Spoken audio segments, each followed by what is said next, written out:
Welcome to the deep dive. Today we're really digging into some crucial sources coming out of Central Texas. Yeah, it's quite a situation down there. It is. Our mission for you today is not just about understanding the immense scale of these recent floods. No, there's more to it. Exactly. It's about uncovering something maybe a bit deeper. How this overwhelming natural force seems to have unleashed an equally overwhelming wave of human compassion and, well, ingenuity too. Right. That contrast is really striking in the material. Okay, so let's unpack it a bit. The sources, they paint a pretty harrowing picture. Hmm. We're talking torrential rain, flash floods. Tragically, at least 27 people confirmed dead. And that includes 9 children. It's just awful. It really is. And the search is still ongoing for, I think, over 25 girls at Camp Mystic in Kerr County. Yeah, that's right. The river there just exploded, basically. Rose Wow. 20 feet. 20 feet in That's- less than 2 hours. It's hard to even imagine. It is. And sadly, a 9-year-old camper there has been confirmed dead. It's just heartbreaking. And this wasn't just, a bad storm. Hunt, near Kerrville, the reports say it got about 6.5 inches of rain in just 3 hours. 3 hours. That's the kind of rainfall they classify as a 1 in 100 years event. Wow. It really puts the intensity into perspective, doesn't it? Absolutely. Just overwhelming force. But, like we said, amidst all that devastation, what really shines through in these sources are these incredible acts of community. Yeah, that's the other side of the coin. Take Derek and Heidi Easton, restaurant owners, right? Downtown Kerrville. Uh-huh. The moment the floods hit, they just pivoted.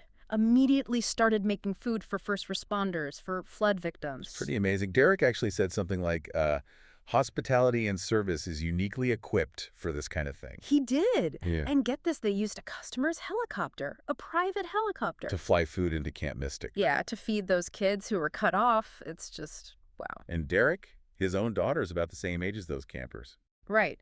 He summed it up so simply, I just need to make sandwiches. That was his focus. Powerful stuff. Keep it simple, keep people fed. Exactly.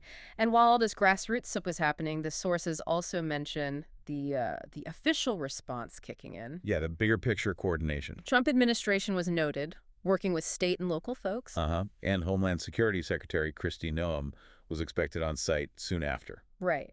And President Trump tweeted prayers for the families. So you see both levels happening, the immediate personal response and the larger governmental one. And building on that, what's so fascinating is exactly that contrast you mentioned earlier. That powerful juxtaposition. Right. Nature's force and human compassion. Exactly. You've got this overwhelming natural event, but then this equally overwhelming surge of human action. The sources tell us responders worked through the night, Rescuing hundreds. More than 850 people rescued or evacuated, many Yeah. by helicopter in really tough conditions. Just incredible mobilization, so fast. The Easton story, though, how they just jumped in, didn't wait for instructions. What does that tell us when we sort of connect it to the bigger picture? Well, I think it speaks volumes about adaptability, doesn't it? Yeah. And just raw ingenuity. Yeah. If we connect this to that bigger picture, the sources aren't just showing the disaster scale, they're highlighting the incredible speed, the flexibility of local communities. People like the Eastons. Exactly. Yeah. Individuals seeing a need and just filling it immediately, not waiting for some directive from on high. Right. And that quote from Derek Easton, if I keep making sandwiches, people can still be fed. If responders are fed, then they can save lives. It sounds so simple. Deceptively simple. Yeah.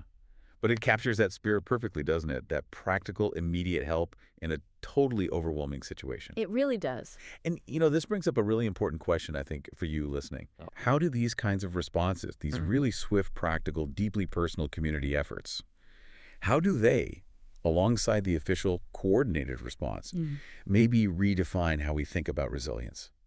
Especially when facing something so sudden, so catastrophic. I mean, think about it. A 1 in 100 years flood hits, total chaos, and people just rallied instantly. Yeah. It really makes you wonder about the power of that immediate grassroots action, especially when the bigger systems are completely overwhelmed.